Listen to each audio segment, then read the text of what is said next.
Milan, MTL here, and today I'm here to talk to you about match number 37 in the Serie A 2012-2013 season, the match that featured Milan against Roma at the San Siro. A very important match for Milan as usual, as they needed to win in order to clinch a third position in the standings of the Serie A for this season, and also allow them to get a berth in the preliminary stage of the Champions League for next season. And what they needed to do was a win against Roma. However, it didn't happen, as they needed to settle for a 0-0 draw against them at the San Siro. Now, what this means is that Milan will have to wait till next week in order to get to find out if they will be making it to the Champions League next year, or if Fiorentina will be making it. But I will be talking to you about that a little bit later on in the match report. What I wanted to focus now is on the match events, what happened in the match, and the player performances, in my opinion. So as I said, Milan definitely need to win this game in order to get the 3 points and clinch that third place in the Serie A standings.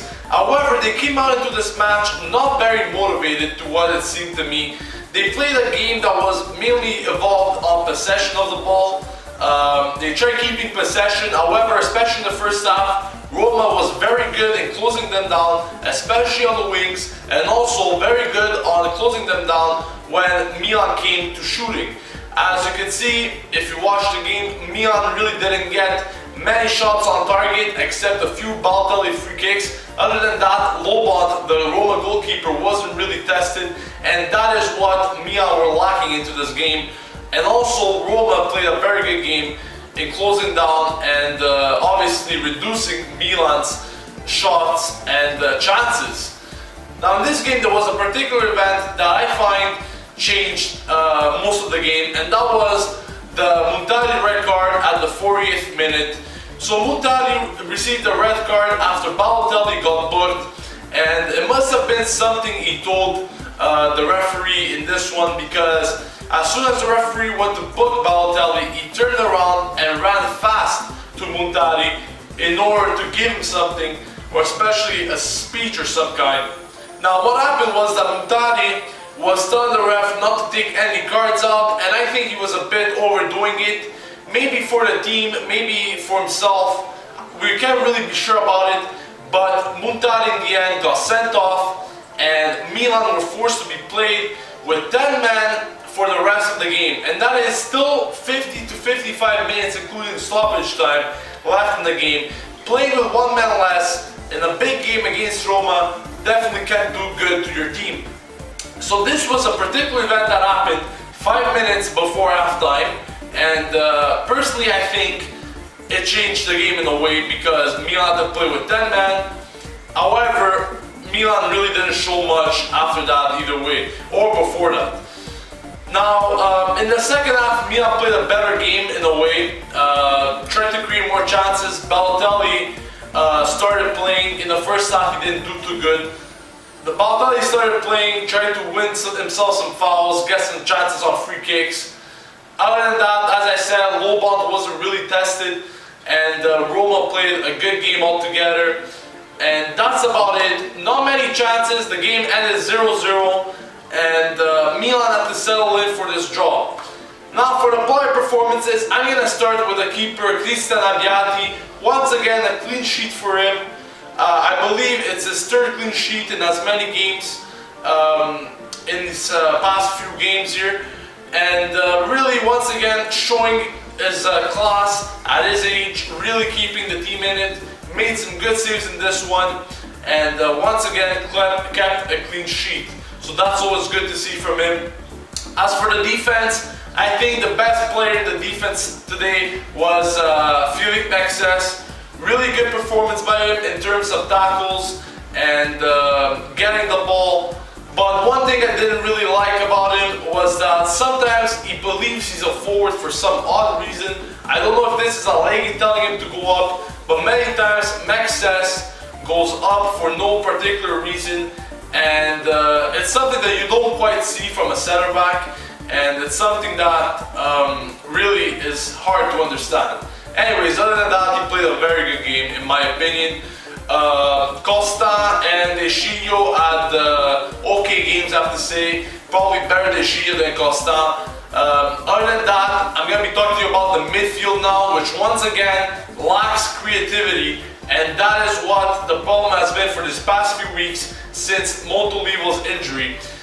Once again, a midfield that fielded Ambrosini this time in the middle with Flamini and Montari. Non-creative midfield, as you can tell.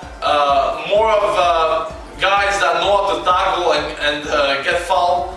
But other than that, guys, there's a major problem in midfield, and we definitely can't go in next year with these players. Montari got himself the red card in the 40th minute, probably the lowest of the performances of the team, of course. And Flamini, not what he showed in the past few games. However, he did get a good chance against Lobont, however, he couldn't put it back in the net. And Ambrosini probably did the best of the performances in the midfield, always showing his true captaincy and making good tackles in order to regain possession. As for the forwards, I have to say, guys, El-Shaarawy, once again, a very disappointing performance by him.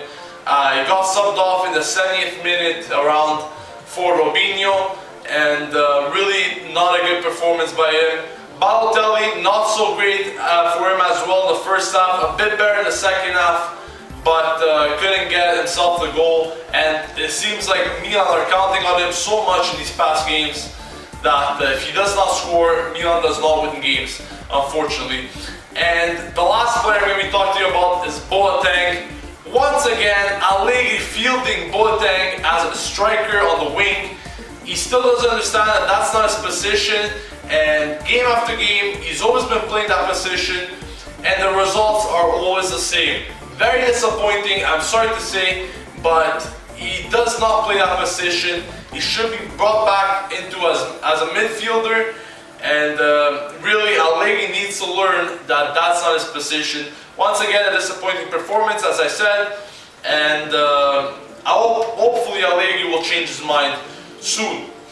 That's about it about the match report and the player performances. The next match, which will also be the final match of the season, will be against Siena next Sunday, May 19th. We'll be playing in their stadium, so it won't be at the San Siro.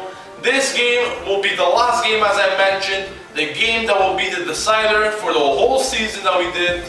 A game that will answer a lot of questions, in my opinion. First of all, it will tell if Milan will be proceeding to the Champions League preliminary stage next year.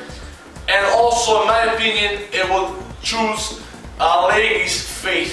What I mean by this is that if Milan do not get to win in this game, Allegri will be gone, and Milan will be getting a new coach for next season. That's just my opinion. Also, we have to say that Fiorentina's game will be played against Pescara, so it's almost guaranteed 3 points for them. And us two, we're not playing a very good team. As you know, Siena is second last in the table, so it shouldn't be a hard game. However, this week they did put up a hard fight against Napoli, and Napoli had to win it in the last minutes of injury time, really, to bring home the 3 points. So it won't be that easy of a match. Hopefully Milan come out with the 3 points, they come out victorious and gain that third spot for the Champions League. That's about it, guys, from me. If you like this video, please click on that like button. Also, if you haven't yet, please subscribe for more Milan vlogs as I post match reports after every Milan game. And also, if you haven't, please follow me on Twitter and like me on Facebook for Milan news on a daily basis as I keep you guys updated with the latest news. Thanks for watching, guys. I'll see you guys next week for the match report against Siena. This has been AC Milan MTL here signing off, and as usual, Forza Milan!